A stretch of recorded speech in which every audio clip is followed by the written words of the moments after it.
Okay, Bert, this first video is going to be the exercises that we've done thus far.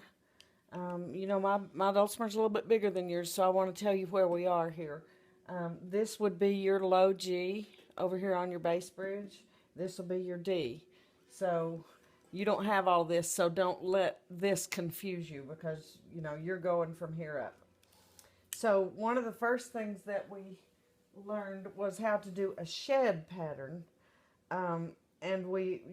This is using a marked bridge, and then you count up 2.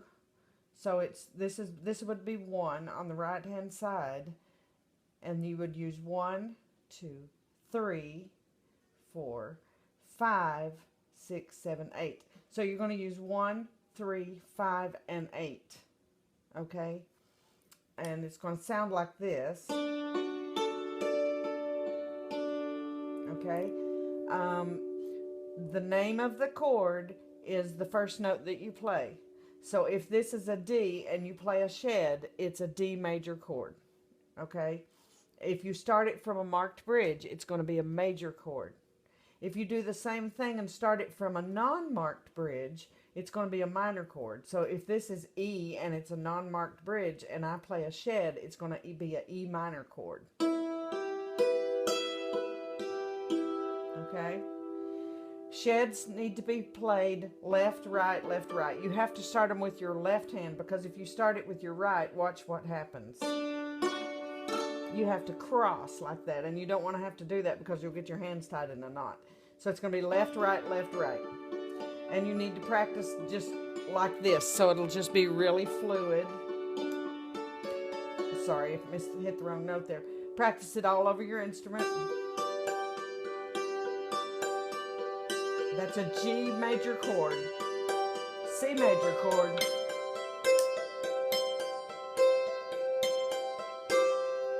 okay, now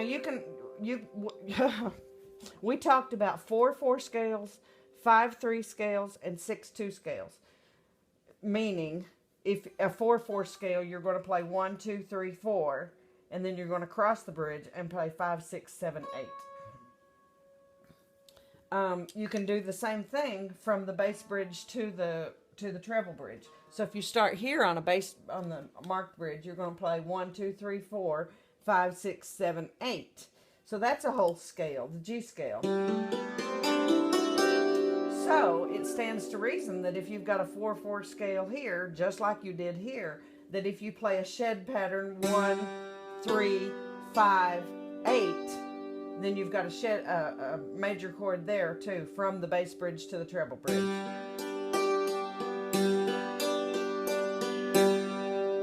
Okay? Okay, we talked about the scales. To reiterate, we've got a 4/4 scale, meaning 1, 2, 3, 4 from a marked bridge to a marked bridge, then cross your bridge, and it's 5, 6, 7, 8. So that's called a 4/4 scale. You would start that with your left. Left,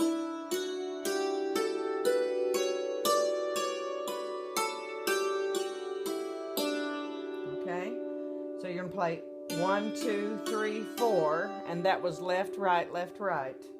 Then we're going to cross the bridge and play 5, 6, 7, 8, and that's also left, right, left, right, and then you just bring it back down.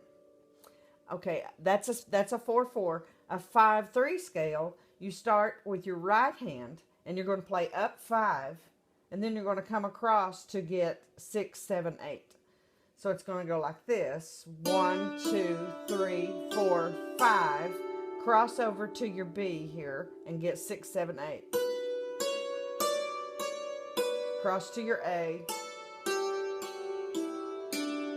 1, 2, 3, 4, 5, 6, 7, 8. 7, 6, 5, 4, 3, 2, 1. Okay, that's a 4/4 and then a 5/3. We also have a 6/2, and you start it with your left hand. 1, 2, 3, 4, 5, 6. Come over to the left hand side and get your C sharp. That's 7, 8, and bring it back down. So you may be saying, well, why is that important? It's important because this note and this note are the same note. And this note and that note are the same note.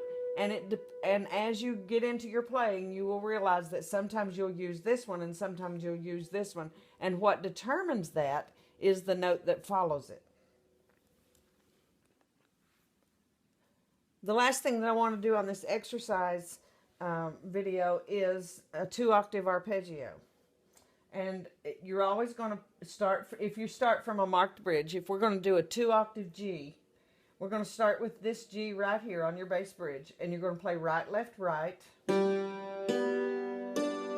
Okay, that's 1, 3, 5.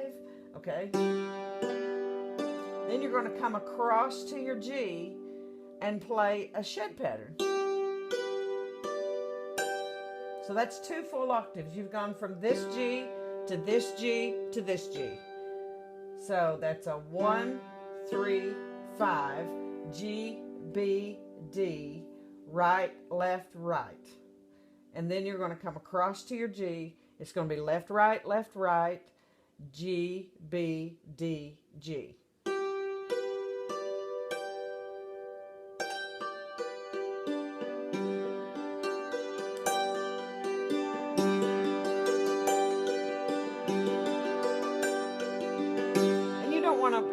Don't worry about speed. What you're looking for rather than speed is for it to be fluid. No hesitations. We want it to just flow. And when I'm doing that, I usually count it in 3, and I go 1 and 2 and 3 and 1 and 2 and 3 and 1 and 2 and 3 and 1 and 2 and 3 and, okay? That's it.